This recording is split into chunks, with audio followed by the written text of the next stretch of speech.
जय हिंद दोस्तों, वंदे मातरम। इस बात को आप लोगों ने कई जगहों पर सुना होगा कि जो हमारे ग्लेशियर्स हैं उनमें न जाने कितने खतरनाक वायरस छुपे हुए हैं। अभी जब 2-3 साल पहले कोरोना वायरस निकल कर आया था तब भी इसी प्रकार की बातें हुई थी कि न जाने कितने ऐसे खतरनाक वायरस हमारे ग्लेशियर्स में हजारों सालों से दबे रखे हैं। ऐसे में तिब्बत में ऐसे कई ग्लेशियर्स हैं जो कि तेजी से पिघलना शुरू हो चुके हैं। वहां पर 15,000 साल पुराना वायरस भी मिला है। ये वायरस भारत, चीन और म्यांमार जैसे देशों के लिए बहुत बड़ा खतरा साबित हो सकता है। इस प्राचीन वायरस के संक्रमण का कोई इलाज भी नहीं। पूरी दुनिया में परमाफ्रॉस्ट पिघल रहे हैं।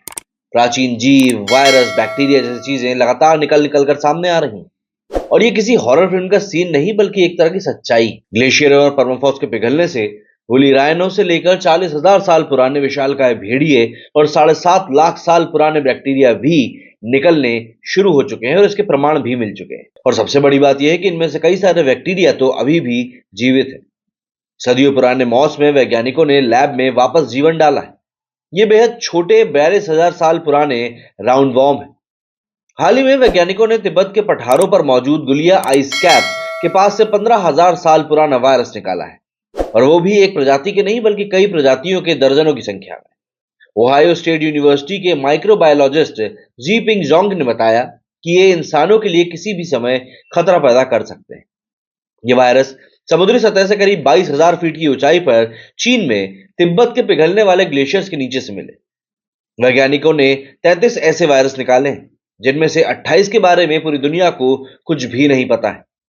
ये इससे पहले कभी देखे ही नहीं गए। यानी कि यदि इन वायरसों से किसी प्रकार का संक्रमण होता है तो इसका कोई इलाज हो ही नहीं सकता।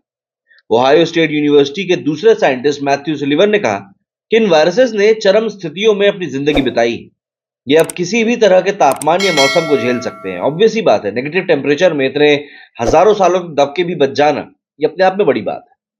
मैथ्यू ने कहा कि इनके जीन्स का अध्ययन करके पता चलता है कि इनके लिए किसी भी तरह का एक्सट्रीम मौसम सामान्य है। इससे पहले तिब्बत के ग्लेशियर्स में बैक्टीरिया के मिलने का पता चला था।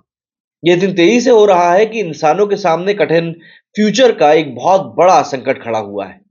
खाली मौसम ही नहीं बल्कि ऐसे खतरों से भी जूझना पड़ेगा, ये बात तय हो चुकी। पिछले साल तिब्बत के ग्लेशियर्स में से बैक्टीरिया की 1,000 तरह की नई प्रजातियां मिली थी। इनमें से सैकड़ों के बारे में वैज्ञानिकों को कुछ पता ही नहीं है। सबसे बड़ी बात, ग्लोबल वार्मिंग की वजह से ये ग्लेशियर्स तेजी से पिघल रहे हैं। और ये पिघले तो इनका पानी बैक्टीरिया के साथ चीन और भारत की नदियों में मिला है, जिसे पीकर लोग नई बीमारियों से संक्रमित हो रहे हैं। University of Chinese academy of science के वैज्ञानिकों ने तिब्बती पठारों पर मौजूद 21 ग्लेशियरों के सैंपल जमा किए थे। ये सैंपल 2016 से 2020 के बीच में जुटाए गए थे। इनमें 968 प्रजातियों के बैक्टीरिया मिले हैं, जिसमें से 82% बैक्टीरिया एकदम नए हैं, जिनके बारे में दुनिया भर के वैज्ञानिकों को किसी प्रकार की कोई इंफॉर्मेशन नहीं। ग्लेशियर और बर्फीली चादरें धरती के 10% सतह को कवर करती है, हमें समझना पड़ेगा। पृथ्वी पर सबसे ज्यादा साफ पानी का स्रोत इन्हीं के पास भी है।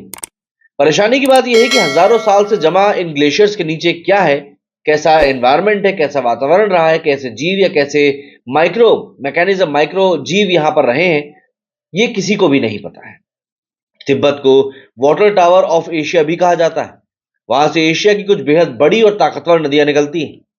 इन नदियों के आसपास घनी आबादी में लोग रहते हैं, जैसे यांगसे नदी, येलो रिवर, गंगा और ब्रह्मपुत्र नदी। अगर बैक्टीरिया इन नदियों के सहारे चीन और भारत के आबादी वाले इलाके तक पहुंच गया तो स्थिति बहुत ज्यादा बद से बदतर हो सकती है। इसका नुकसान भारत और चीन को तो होगा ही, इसके अलावा इन नदियों का पानी उपयोग करने वाले अन्य एशियाई देशों को भी इसका खामियाजा उठाना ही पड़ेगा।